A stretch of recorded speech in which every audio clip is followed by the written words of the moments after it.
É com profunda preocupação e indignação que venho falar mais uma vez de tema que, lamentavelmente, ainda assombra a nossa sociedade.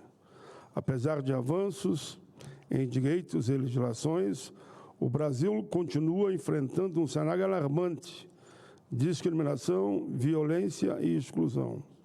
Dados recentes evidenciam que o preconceito não é uma questão superada, mas uma ferida aberta. Segundo o Anuário Brasileiro de Segurança Pública, os registros de casos de agressão, principalmente em matéria de racismo, aumentaram 127% em 2023. No último ano, foram registrados 11.610 boletins de ocorrência contra 5,1 em 2022, mais do que dobrou. Casos recentes ilustram a gravidade da situação. Em 30 de novembro, o goleiro do Clube Atlântico de Erechim, no Rio Grande do Sul, foi chamado de macaco por um torcedor durante uma partida em Espumoso.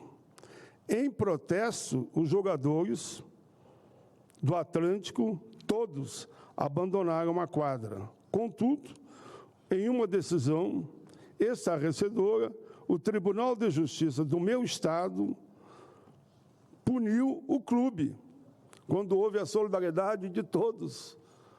Todos ficaram solidários ao goleiro, que foi agredido, com esse gesto de preconceito e racismo, e o clube perdeu os 3 pontos, culminando, inclusive, com a sua exclusão do Campeonato Gaúcho de Futsal. A minha crítica aqui não é só a quem cometeu a agressão, é o tribunal. O tribunal deveria, inclusive, cumprimentar os jogadores, 90% brancos, que saíram do campo em solidariedade ao colega negro, que foi chamado de macaco. Não, condena o time, os colegas, os jogadores, todos foram, então, prejudicados, perdendo 3 pontos e a exclusão do campeonato. Outro exemplo doloroso ocorreu em Camaçari, na Bahia, onde uma professora foi agredida com pedradas e onde foi chamada de macumbeira e bruxa. Após ministrar aulas sobre a cultura afro-brasileira na Escola Rural de Boa União, a educadora revelou que a direção da escola pediu que o livro ABC dos povos brasileiros, dos povos afro-brasileiros, fosse retirado de sala de aula. Esses 2 episódios são apenas, como eu digo, a ponta do iceberg. O racismo também se manifesta na exclusão social. Estudos mostram que pessoas negras têm menor acesso a empregos formais, recebem salários mais baixos e são maioria entre os desempregados e subempregados. A grande maioria vive nas periferias e favelas, sem acesso a saneamento básico, água potável, saúde, educação, segurança e moradia digna. Além disso, mais de 80% das pessoas mortas em operações policiais no Brasil são negras, conforme o Fórum Brasileiro de Segurança Pública, quem divulgou a pesquisa. 3 casos recentes exemplificam essa violência brutal. Um homem jogado de uma ponte, eu vou resumir porque eu já comentei esses casos aqui. Um homem jogado de uma ponte por policiais, outro alvejado com 11 tiros pelas costas ao furtar 4 plásticozinhos de sabão. Esse eu vi pela televisão. E um motociclista de aplicativo morto em circunstâncias semelhantes. Em 2023, o Brasil registrou 6.393 mortes por intervenções policiais, segundo o 18º Anuário Brasileiro de Segurança Pública. Senhor presidente, eu insisto, o Senado já aprovou o projeto de lei 5231/2020, E aqui eu sempre homenageio, quando falo, o Major Olímpio, que nos ajudou muito para construir o projeto, que estabelece diretrizes para a abordagem policial, baseado apenas no respeito à vida humana. É urgente que a Câmara dos Deputados vote essa proposta, altere. Se entende que não é o ideal, a Câmara tem todo o direito, revise, altere e mande para nós aqui no Senado, que eu tenho certeza que vamos dar um encaminhamento aqui rápido para que o presidente possa sancionar. Repito, esse projeto está na Câmara desde 2020. Trata da abordagem policial. Não estou pedindo que aprovem exatamente como nós mandamos. É importante, porque eu tenho que repetir, que me parece, mas tem isso ou aquilo. Alterem e mandem para cá. A Câmara não pode se omitir. É urgente a aprovação do PL 5231, chega de abordagens truculentas, homofóbicas, discriminatórias, preconceituosas, veemente ataque à vida.